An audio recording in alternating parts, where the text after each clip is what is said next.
नमस्कार, मैं यश तिवारी आज आप सभी के सम्मुख उपस्थित हुआ हूं आप लोगों की जन्म कुंडली का निःशुल्क अध्ययन करने के लिए।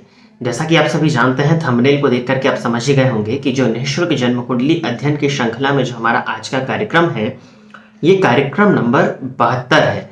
और इसके पहले अगर देखा जाए तो 467 जन्म कुंडलियों का अध्ययन हम आज तक इस निःशुल्क जन्म कुंडली अध्ययन की श्रृंखला में कर चुके हैं। साथ ही साथ आज के इस कार्यक्रम की जो पहली जन्म कुंडली होने वाली है, वो 468वें नंबर की जन्म कुंडली होने वाली है। वो दर्शक जो इस कार्यक्रम को आज देख रहे हैं और अगर वो भी चाहते हैं कि आपकी जन्म कुंडली का अध्ययन मेरे द्वारा इस कार्यक्रम में निःशुल्क रूप से किया जाए, तो आप अपनी डिटेल्स जैसे कि आप अपना नाम, अपने जन्म की तिथि, अपने जन्म का समय और आप अपने जन्म का स्थान, ये चारों ही चीजें किसी भी एक स्पेसिफिक प्रश्न के साथ में इसी वीडियो के कमेंट सेक्शन में दे दीजिए। हमारी कोशिश यही रहेगी कि जल्दी से जल्दी आपकी जन्म कुंडली का अध्ययन मेरे द्वारा इस निःशुल्क कार्यक्रम में किया जाए। साथ ही साथ एक बात मैं और आप लोगों को बता देना चाहता हूं कि अगर आप डिटेल्स आज देते हैं तो आपकी डिटेल्स देने के बाद में 4 माह का वक्त आपकी जन्म कुंडली का अध्ययन होने में लगेगा। उसका कारण है कि आपसे भी पहले और भी लोगों ने जन्म कुंडली अपनी दी हुई है। साथ ही साथ इस कार्यक्रम में जो जन्म कुंडली का चयन होता है वो फर्स्ट कम फर्स्ट बेसिस के आधार पर होता है। तो जैसे जैसे आपका नंबर करीब आएगा, आपकी जन्म कुंडली का अध्ययन होगा। ऐसा नहीं है कि 10 डिटेल्स आए तो 4 का हो गया बस खत्म। सभी का होता है तो उसमें समय लग जाता है। तो आप अपनी डिटेल्स दे रहे हैं तो कृपया धैर्य का परिचय दें। मैं आपको पहले ही क्लियर कर देना चाहता हूं कि 4 महीने का वक्त आपकी जन्म कुंडली का अध्ययन होने में लगेगा अगर आप डिटेल्स आज देते हैं तो आज से। इस बात को आप नोट कर लीजिए। और एक चीज और है कि बहुत से लोग क्या है कि फोन करते हैं, तो जरूरी तो नहीं कि मैं ही फोन उठाऊं, ऑफिस के मेंबर्स जो होते हैं वो फोन उठाते हैं। तो फोन करने के बाद में जो नीचे नंबर दिया है वो निःशुल्क कुंडली अध्ययन की मांग करते हैं। तो अब देखिए, 72वें नंबर का कार्यक्रम बना रहे हैं, तो ये आज या कल का परसों का कार्यक्रम तो है नहीं। इसको लगभग 1 साल 1.5 साल से ऊपर हो गया है और लोग कार्यक्रम बहुत अच्छे से देख पा रहे हैं, लेकिन वो जान के अनजाना बनते हैं कि उनकी कुंडली का अध्ययन व्हाट्सएप के माध्यम से फ्री ऑफ कॉस्ट होगा। तो ऐसा नहीं है। निःशुल्क कुंडली अध्ययन एकमात्र यूट्यूब में होता है।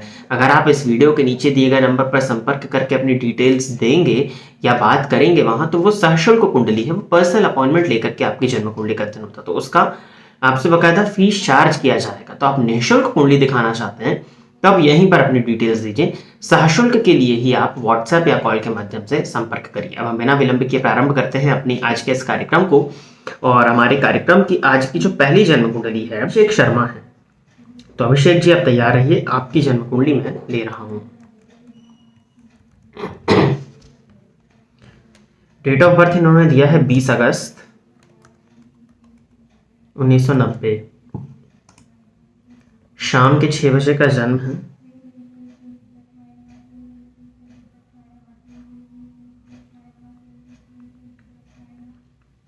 राजस्थान, गंगापुर।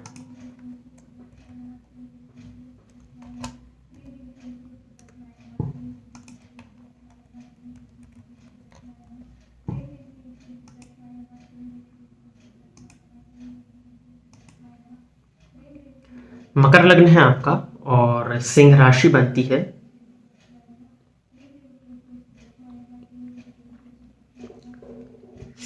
क्लियर प्रिंट नहीं है। गवर्नमेंट जॉब कब तक किस फील्ड में होगी? मकर लग्न है और सिंह राशि है। इनका प्रश्न है कि गवर्नमेंट जॉब कब तक होगी और किस फील्ड में होगी। देखिए, लग्नगत राहु है आपकी कुंडली और देखा जाए तो महादशा आपको चल रही है चंद्रमा की। मकर लग्न की कुंडली में चंद्रमा कोई कारक ग्रह तो नहीं होते हैं। सप्तम पति होकर के अष्टम भाव में बैठे हैं और जन्म आपका अमावस्या का है। सूर्य और चंद्रमा में मात्र 5 कला 0.5 डिग्री का डिफरेंस है। तो और लग्न में राहु है। जब भी किसी व्यक्ति की जन्म कुंडली में लग्न से राहु का संबंध बनता है या मेनली लग्न में राहु या केतु बैठे हुए हों, ऐसे व्यक्तियों के अंदर भ्रम की स्थिति उत्पन्न हो जाती है और पढ़ाई में कंफ्यूजन हो जाते हैं, क्योंकि राहु और केतु छाया ग्रह हैं जो कि भ्रम कंफ्यूजन उत्पन्न करते हैं। जन्म कुंडली का लग्न आपका व्यक्तित्व है और अगर अंगों में देखा जाए तो मस्तिष्क को दर्शाता है। अब मस्तिष्क से ही कंसंट्रेशन मेनली पढ़ाई, तो वहां राहु बैठते हैं तो वो भ्रम उत्पन्न कर देते हैं, तो पढ़ाई जो है वो ठीक से नहीं हो पाती। और दूसरी चीज, पढ़ाई में मन लगना चाहिए और मन का कारक है चंद्रमा जो कि सूर्य के साथ बैठा हुआ है जाकर के बिल्कुल करीबी अंश पर। तो आपका जो जन्म है और मंगल की दृष्टि से दृष्ट भी है। मकर लग्न की कुंडली में मंगल कोई कारक ग्रह तो है नहीं, तो अष्टमस्थ चंद्रमा हो गए और उन पर मंगल की दृष्टि, वो चंद्रमा बिल्कुल बलविहीन है, नवमांश में उच्च के जरूर है, लेकिन राहु के साथ शनि से दृष्ट है। यही एक रीजन है कि 90 का जन्म है, आपका 32 साल की उम्र हो गई और आपके पास सरकारी नौकरी अभी तक नहीं है और आप अभी भी तैयारी कर रहे हैं। देखिए इस कुंडली में सरकारी नौकरी मिलने में तो मुझे दिक्कत दिखाई देती है, क्योंकि सूर्य आपकी कुंडली के अष्टम भाव में जरूर बैठे हैं, स्वराशि के भी हैं और षडबल में भी उनके पास बल है। सूर्य के पास में बल तो है, परंतु मन लगना, अब ऐसा तो है नहीं या तो जुगाड़ से नौकरी लगे, ठीक है, दो ही चीजें होती हैं, या तो जुगाड़ से हो जाए या फिर पढ़ के हो जाए। तो कॉम्पिटिटिव एग्जाम को निकाल करके थोड़ा मुश्किल दिखाई देता है। आपकी कुंडली में कंपटीशन भाव का अधिपति भी मृत अवस्था में है बुध, तो मुश्किल तो है, सरकारी नौकरी इतना आसान नहीं दिखाई पड़ता मुझे आपके केस में। फिर भी अगर एज है तो देते रहिए, हो सकता है कि लंबे समय से प्रयत्न कर रहे हैं, मकर लग्न की कुंडली है तो भाग्य में हो तो मिल जाए। हालांकि जो स्थिति देख पा रहा हूं प्रैक्टिकली कि मन नहीं लग पा रहा है, कंसंट्रेशन में कमी है, ये चंद्रमा का पीड़ित होना, सूर्य के साथ में होना, एग्जामिनेशन हॉल में जाकर के बहुत ज्यादा नेगेटिविटी हो जाती है, या जितना आता है उतना अच्छे से परफॉर्म नहीं कर पाते हैं, या ये कह लें कि बन रहा है, चीजें आ रही हैं, लेकिन वहां जाकर अपने ज्ञान का प्रदर्शन आप पेपर में एग्जामिनेशन हॉल में नहीं कर पा रहे हैं, तो वो भी चंद्रमा के पीड़ित होने से होता है कि परफॉर्म नहीं करने देता ये व्यक्ति को एग्जामिनेशन हॉल में। तो यही कुछ कारण है। अब ऐसा तो है नहीं कि एक गलती की वजह से सरकारी नौकरी नहीं मिली, 2 4 5 गलतियां जब मिल जाती हैं तभी सरकारी नौकरी मिलने में दिक्कत उत्पन्न होती है। तो मुझे तो लगता है कि आप अगर व्यापार कर रहे हो तो जो भी कुछ तो कर ही रहे होंगे, क्योंकि 32 की उम्र है, ऐसा तो है नहीं कि बैठे ही होंगे। तो जो भी कर रहे हो वो करते रहिए। प्राइवेट नौकरी अगर कर रहे हैं तो प्राइवेट नौकरी, और व्यापार कर रहे हैं तो व्यापार, जो भी आप कर रहे हो। एक बड़ा कारण और भी है कि सरकारी नौकरी अगर होनी होती तो सूर्य की दशा में ही हो जाती, जो कि आपको चल ही रही थी नवंबर 2021 तक। नवंबर 2021 से चंद्रमा की दशा आई, मतलब अभी 8-9 महीने ही हुए हैं चंद्रमा की दशा को लगे हुए, तो नहीं लगी सरकारी नौकरी। इट मीन्स की दिक्कत हो रही है, और अब लगना और मुश्किल है, क्योंकि चंद्रमा की दशा है, चंद्रमा को मैं बलहीन देख पा रहा हूँ आपकी कुंडली में, रिजल्ट नहीं मिल पाएगा उनका, षडबल में भी वो कमजोर है। तो आप यही करें कि प्राइवेट या व्यापार की तरफ आप आगे बढ़ें तो ठीक रहेगा। व्यापार की तरफ आगे बढ़ते हैं तो पार्टनरशिप में मत जाइएगा। यही था आपकी जन्म कुंडली का अध्ययन। और अगली जन्म कुंडली जो है ये आशी शर्मा की आईडी से है, अंजू जी की कुंडली है। तो अंजू जी आप तैयार रहिए, आपकी कुंडली मैं ले रहा हूं। डेट ऑफ बर्थ इन्होंने दिया है 12 अप्रैल 1998, समय है 15:30, मीरठ उत्तर प्रदेश।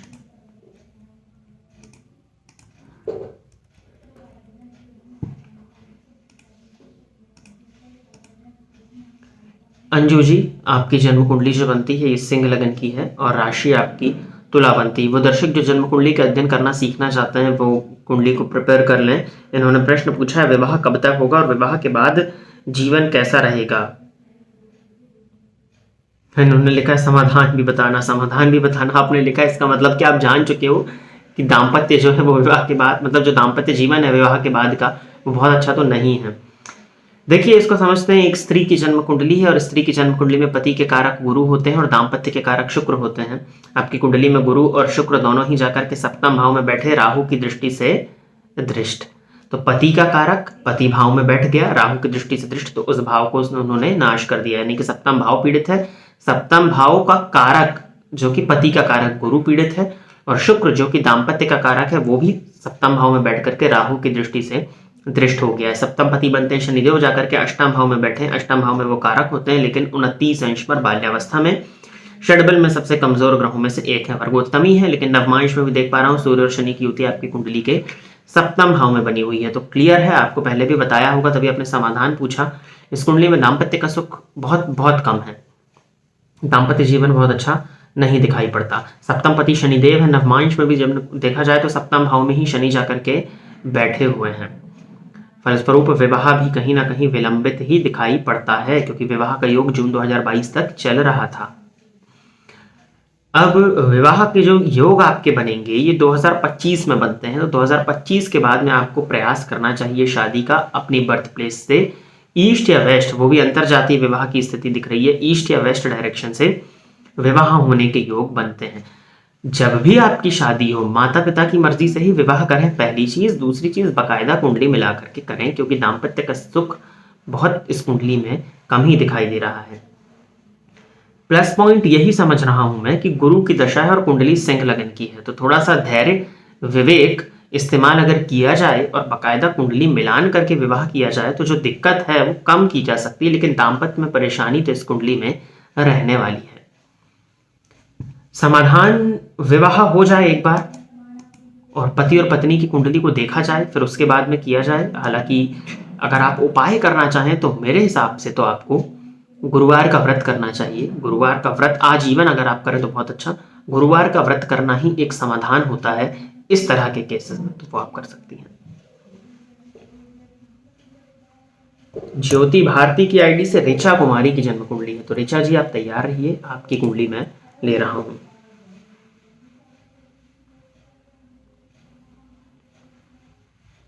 9 फरवरी 1993 रात के 10:30 झारखंड का जन्म है इनका। गुमला डिस्ट्रिक्ट है, गुमिया है, गुमला नहीं है। 9 फरवरी 93 रात के 10:30 गुमिया झारखंड में हुआ। विवाह कब होगा और अरेंज मैरिज होगी या लव मैरिज होगी? तुला लग्न है आपका, कन्या राशि बनती है, पंचम भाव का अधिपति चतुर्थ में स्वग्रही है और सप्तम पति जाकर के नवम भाव में बैठे हैं। शुक्र उच्च राशि में है, नवमांश में भी बली है, तो लग्नेश षष्ठस्थ है, लेकिन शुक्र को छठे भाव में कोई बहुत ज्यादा बुरा नहीं माना जाता। वो फल देते हैं क्योंकि 12वें भाव को देखते हैं जहां पे वो अति विशिष्ट कारक होते हैं, अपने कारक भाव को देखते हैं। शुक्र का बली होना किसी भी व्यक्ति की जन्म कुंडली में प्रेम विवाह की तरफ इशारा करता है, अपनी मर्जी से विवाह की तरफ इशारा करता है।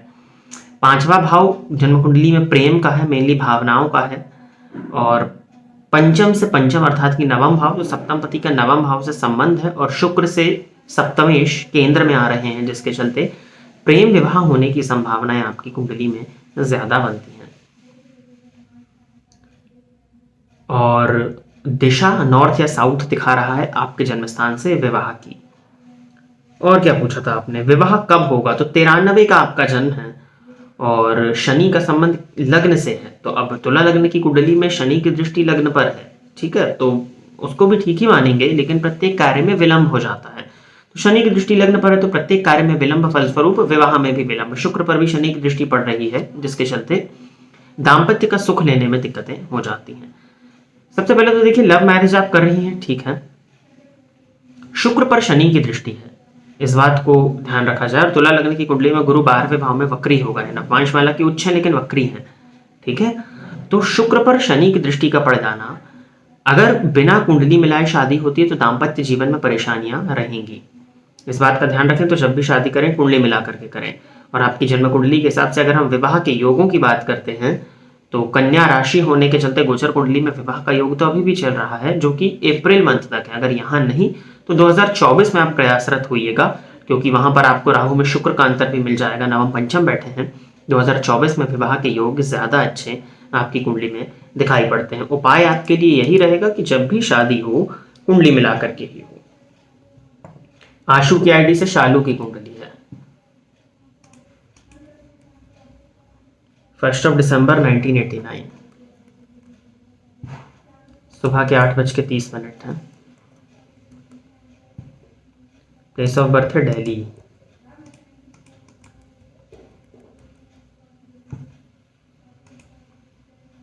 धनु लग्न और धनु राशि है।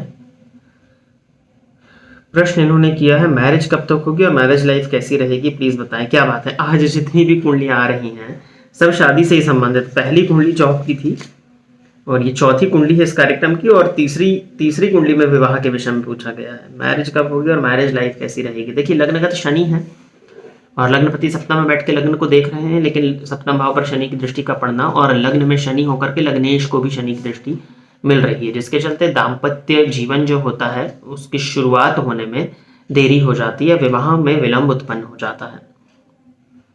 लग्नगत शनि है तो हर काम में देरी है, जिसकी वजह से शादी में भी देरी, जो पहली कुंडली में बताया था।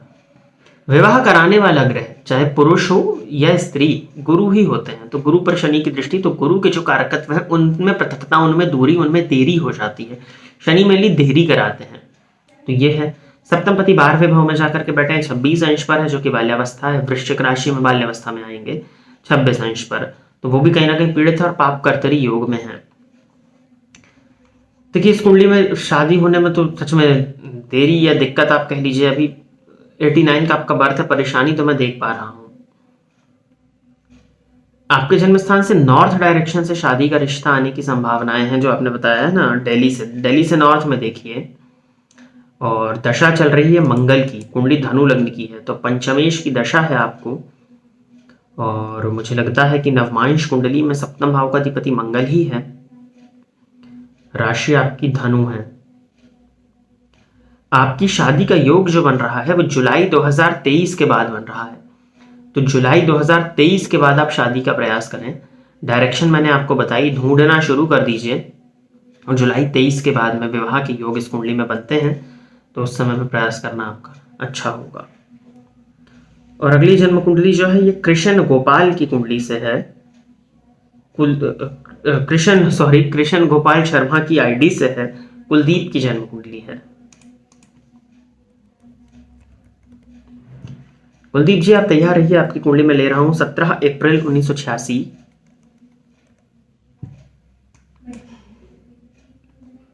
सुबह के 11:15 का जन्म है, चिरावा राजस्थान।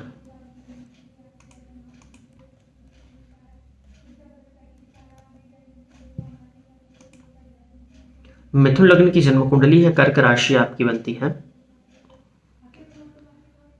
आपकी कुंडली में अगर देखूं मैं तो लग्नपति दशम भाव में बैठे हैं जाकर के, नीच राशि में है, लेकिन गुरु की स्थिति बहुत अच्छी है, भाग्यस्थ गुरु हैं, कुंभ राशि में बैठे हैं जाकर के, नवमांश में स्वग्रही, भाग्य भाव का अधिपति षष्ठ भाव में बैठे हैं, लेकिन देवगुरु बृहस्पति से केंद्र में है, और वक्री भी है शनि, मंगल के घर में बैठे, मंगल के साथ तात्कालिक मित्रता बनाते हुए। और सूर्य आपकी कुंडली में लाभ भाव में, जहां अति विशिष्ट कारक होते 3 डिग्री पर है हालांकि, लेकिन लाभ भाव में सूर्य को बल मिलता है, राहु के साथ भी यहाँ मुझे कोई दिक्कत नहीं दिखाई देती। कुंडली तो आपकी अच्छी समझ में आ रही है। प्रश्न आपने किया है शादी कब होगी, प्रत्येक आज प्रश्न शादी को ही लेकर के है। जैसा कि मैंने बताया कि भाग्य भाव का अधिपति जो कि प्लस पॉइंट था वही थोड़ा सा दिक्कत दे रहा है। नवमांश कुंडली में शनि बैठे हैं सप्तम भाव में जाकर के, और सप्तम पति भाग्य भाव में तो है, लेकिन शनि से केंद्र में आ गए हैं वो, तो सप्तमेश का शनि से केंद्र में आना थोड़ा विवाह विलंबित हो जाता है। लेकिन सप्तम पति भाग्यस्थ हो और सप्तम पति देवगुरु बृहस्पति हो तो कोई बहुत ज्यादा विलंबित तो नहीं होता विवाह। हो सकता है कि आप कोशिश ही ना किए हो शादी की, फिर भी विवाह का युग आपका चल ही रहा था। अब तो समाप्त कहा जाए या चलिए अप्रैल तक है विवाह का योग, अभी कोशिश करते रहिए, क्योंकि दशा केतु की लगेगी आपको, दशा बुध में शनि का अंतर लग चुका है आपको। वैसे ठीक है, मिथुन लग्न की कुंडली में बुध में शनि का अंतर, लग्नेश की दशा में भाग्येश का अंतर है, तो शादी की कोशिश तो कर ही सकते हैं आप, क्योंकि गुरु से शनि केंद्र में है। देखिए अप्रैल तक का सच में अभी इस कुंडली में वक्त समझ में आ रहा है जो कि यहाँ विवाह कराया जा सकता है। अब विवाह विलंबित हो गया है, 86 का आपका जन्म, तो सिर्फ कुंडली नहीं कुछ कारण और भी रहे होंगे। शुक्र को देख पा रहा हूं मैं, स्थिति है वैसी कि विवाह इन्होंने विलंबित कराया है, लेकिन ये भी हो सकता है कि आपने करना ही ना चाहा हो, या कभी कभार हम करियर बनाने के उसमें बैठे रहते हैं, क्योंकि ऐसे लग्नपति दशा में बैठे हैं तो कर्म के प्रति ऐसा व्यक्ति बहुत ज्यादा वो होता है, तो हो सकता है कि करियर बनाने में लगे रहे हों और विवाह नहीं कर पाए, क्योंकि विवाह हो जाना चाहिए था अभी तक, जैसे कोई बहुत ज्यादा दिक्कतें नहीं दिख रही हैं कुंडली में, तो हो सकता है कि कोशिश ही ना करी हो शादी की। प्रयास करिए, आपके जन्म स्थान से नॉर्थ ईस्ट या साउथ ईस्ट, तो ये भी दिशाएं आ रही हैं, प्रेम विवाह के हिसाब से स्थिति यहाँ बन रही है, तो नॉर्थ ईस्ट या साउथ ईस्ट डायरेक्शन से शादी का रिश्ता आने की संभावनाएं हैं, तो वहां प्रयास करिए। और गुरुवार का व्रत प्रारंभ कर दीजिए, गुरुवार का व्रत करना आपके लिए अच्छा रहेगा, और गुरुवार से ही प्रारंभ करके रोज जब तक विवाह नहीं हो जाता जल में एक चुटकी हल्दी डाल करके स्नान करिए, तो ये भी आपके लिए अच्छा रहेगा। तो प्रिय दर्शकों, इतनी ही जन्म कुंडली का अध्ययन करने के लिए आज मैं आप सभी के सम्मुख उपस्थित हुआ था। आशा करता हूं कि जितने भी लोगों की जन्म कुंडली का अध्ययन मेरे द्वारा इस निःशुल्क कार्यक्रम में हुआ वो सभी संतुष्ट होंगे। अगर आप भी चाहते हैं कि आपकी जन्म कुंडली का अध्ययन मेरे द्वारा इस निःशुल्क कार्यक्रम में किया जाए, तो आप अपनी डिटेल्स जैसे कि आप अपना नाम, अपने जन्म की तिथि, अपने जन्म का समय, अपने जन्म का स्थान, ये चारों ही चीजें किसी भी एक स्पेसिफिक प्रश्न के साथ में इसी वीडियो के कमेंट सेक्शन में दे दीजिए। हमारी कोशिश यही रहेगी कि जल्दी से जल्दी आपकी जन्म कुंडली का अध्ययन मेरे द्वारा इस निःशुल्क कार्यक्रम में किया जाए। आज के लिए बस इतना ही रखते हैं, पुनः मुलाकात होगी, तब तक के लिए इजाजत दीजिए, नमस्कार। फोन पर बात करके कुंडली दिखाने के लिए एवं ज्योतिष से संबंधित अन्य सर्विसेज के लिए आप स्क्रीन पर दिए गए नंबर पर कॉल या व्हाट्सएप करके पर्सनल अपॉइंटमेंट ले सकते हैं। अब आप YouTube के साथ साथ Facebook और Instagram पर भी मेरे अकाउंट को फॉलो कर सकते हैं, जहां पर आपको ज्योतिष से संबंधित जानकारी मिलती रहेगी।